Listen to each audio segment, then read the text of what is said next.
บายดีพี่น้องสบายดีแล้วทุกคนเนาะมันนี่กะที่ไปใส่เบ็ดพี่น้องนี่ใส่เบ็ดกบพี่น้อง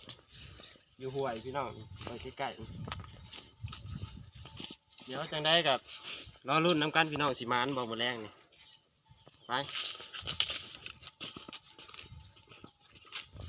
นี่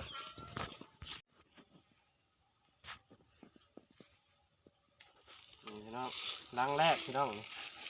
สีมานบอกล้างแรก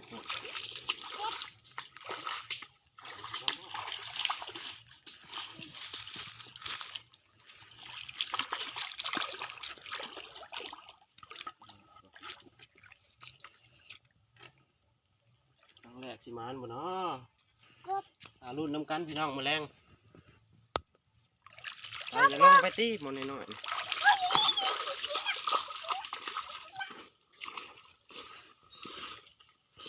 ถ้าอยู่นี่เด้อมันดีจริงมันดีจริงอยู่นี่ถ้าอยู่นี่เด้อมันดีจริงได้มันกินได้ได้มันดีได้อย่างที่สอง มาทำที่ถือให้มาทำซื้อนี่ก่อนนี่ซอยกันละไม้คนละมือทำมาหากินซอยกันจะมากินใช่กันเนาะเดี๋ยวมาน้ำหลังที่สองมานบ่เนาะมานเลยเนาะนั่นใช่ว่ามานบ่มานดีบ่ต้องลงมาเกือบดินี่หลังที่สามพี่น้องมันมานเด้อที่มันอยู่บ่ล่ะบ่มันอ้าวที่ได้บาทว่านั่นนี่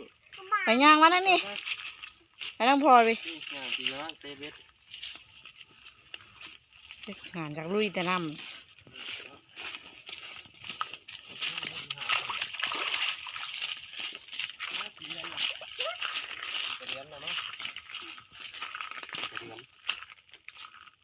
อย่างมันท่านแม่บุตรขี่กระเดือน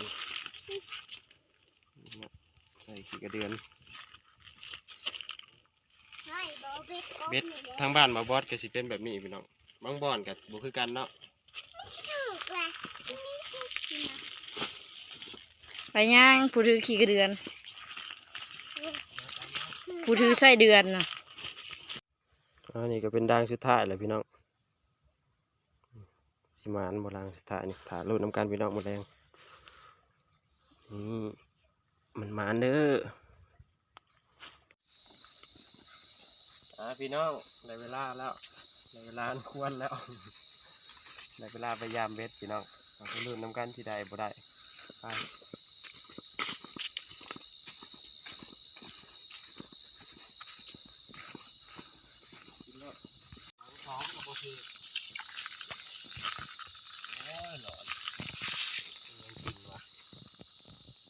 มีแนวกินอยู่พี่น้องมีแนวกินแต่บ่มีแนวถือมีแนวกินแต่บ่ถือแต่ถือว่าได้รุ่นอยู่พี่น้องถือว่ายังมีรุ่นอยู่บ่ถือก็ได้ไปล้างหน่อย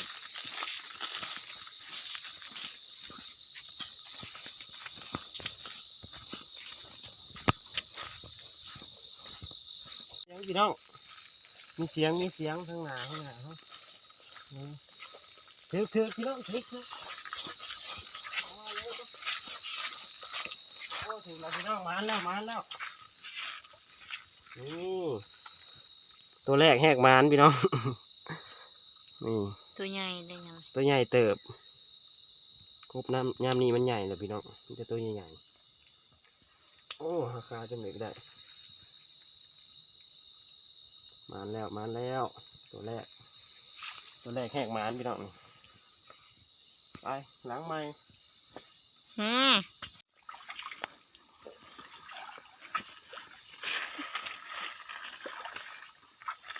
ม่แมงวะพี่น้องยินเสียงอีกแล้วไปลุ้นน้ำกันเนี่ยนี่พี่น้องทีแล้วหนักขาดพี่น้องมันนะสามเขียดตาโปพี่น้องเอ้ย ว้าวดอกเนาะตัวน้อย จำนี่ หม แล้ว ด พอดีผลแซ่บ น้อยแล้วบ่เอาเด้อเนาะโอ้ยก็เดียวว่าสิใหญ่สิเตพี่น้องเอ้ย บ่ฮักแข้ง น้อยหนึงบัดมานก็ได้เนาะบัดสิได้ก็2แต้มแล้วพี่น้องเดี๋ยวไหนก็2แต้มคือเก่าเนาะไปรุ่นน้ำกันอีกพี่น้องหลังใหม่โอ้ยเนาะก็เดียวว่าสิใหญ่ นี่มีสม โอ้ยพี่น้องเอ้ยมาลากกบขึ้นมามันนี่ใครได้บ่ตายแจ๊ะโอ้ยเบ็ดเป็นโหลดก็เดียวเบ็ดไปใส่แค่มาขาบมาพี่น้อง สีมือมามานกบ มากับมามานกบ เกือบตายกบกะมากัดหัวเลือดแตกเลย มาไปก่อนผู้เจ้า แต้มที่3พี่น้องถือว่ายังได้อยู่ใครแต่ ตัวใหญ่ เห็นเนาะเกือบมาเอาไปหย่ บ่กิน ำไปรุ่นแต้มต่อไปพี่น้องสิถืออยู่บ่เกือบบ่ได้เบ็ดเดี๋ยวก็เบ็ดไปใส่อยู่น้ำมานี่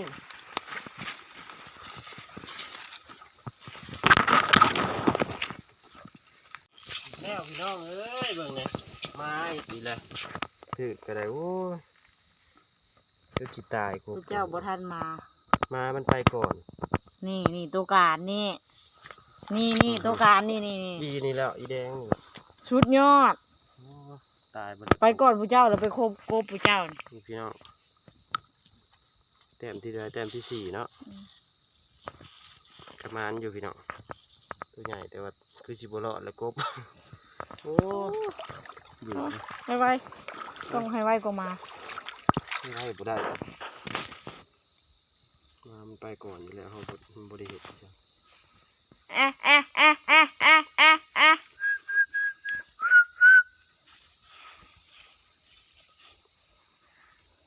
ตัวนี้บ่ปานใดเนาะตัวนี้เป็นซึมๆเงา อ๋อถึกมาถึกกบสิถึกมาเนี่ยมาก็มาสอนสิ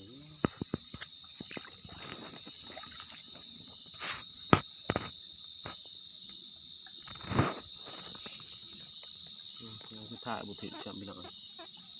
หลังแรกก็บุถึกได้จากแต้มมา4แต้มพี่น้องก็ถือว่า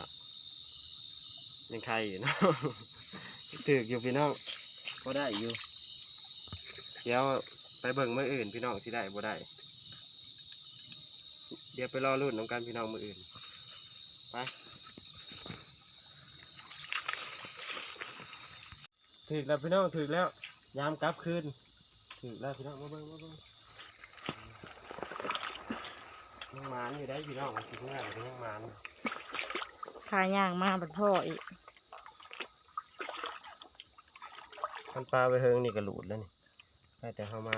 ยามกลับมาเลยมาพอเนาะพี่น้องเก็บยังหมานอยู่เนาะ เกือบมันโดนมากัดอีก เกือบมากัดอีกพี่น้องเอ้ยโอ้ยบวายเลยใช้ขี้เดียดเนาะจะถึงมากัดอีกไหลมาไปหมดแล้วนี่พี่น้องบ่ได้ไปเถอะนาแบบนี้ไปน้ำเลยไป มาไปก่อนผู้เจ้า มาไปหาคูบกบผู้เจ้าในเบ็ดเบิด คันไปกลางเว้นก็ได้พี่น้องมาหาให้เดี๋ยวมันก็คาบได้เจอกระตัวลงน้ำหัวเมาพี่น้องเลยยังมันอยู่ไปมันอยู่นี่พี่น้องมาสรุปกันพี่น้องนี่กระมานอยู่เดิเห็นบ่ได้จากโตประมาณ5-6โตตัวนี้ใหญ่กว่าหมูพี่น้องเลยใช่เลยนี่ตัวนี้ใหญ่กว่าหมู ปล่อยซะ ว่านะได้ ปล่อยซะปล่อยน้อง ตัวน้อยโพดก็ยังมีตัวน้อยอยู่เนาะนี่แต่ตัวใหญ่ๆเนาะบักเอฟเลยนี่เนาะเห็นอยู่บ่มันมือเดี๋ยวรอรุ่นมืออื่นพี่น้องตอนเช้ามานบ่มานถ้าเบิ่งน้ำกันพี่น้องไปพี่น้องมายามเบสรอบเช้ามันนี่เป็นจังไดมานหรือบ่มานมาเบิ่งน้ำกันพี่น้องไป รอรุ่นน้ำกันสิมานบ่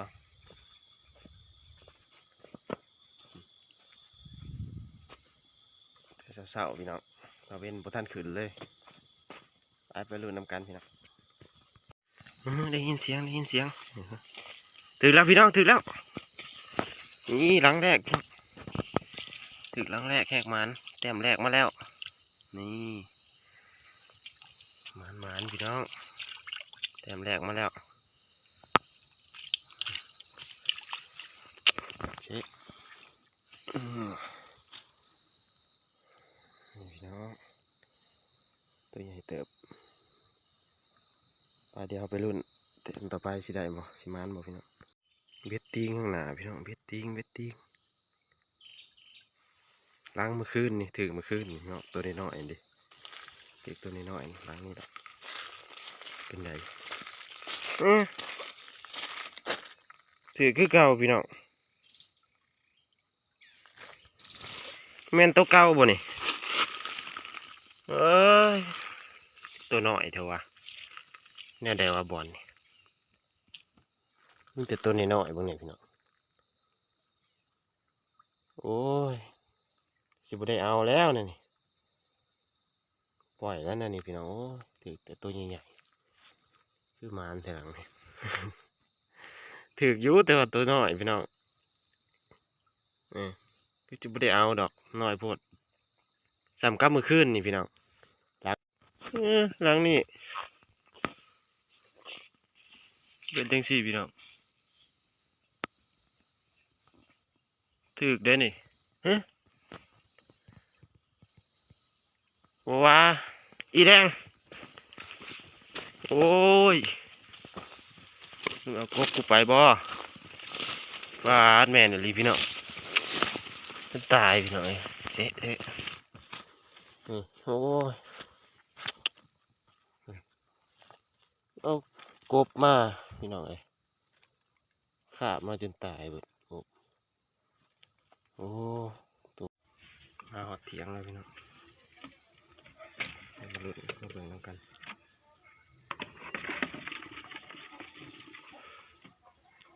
รอบเสาได้2 ตัว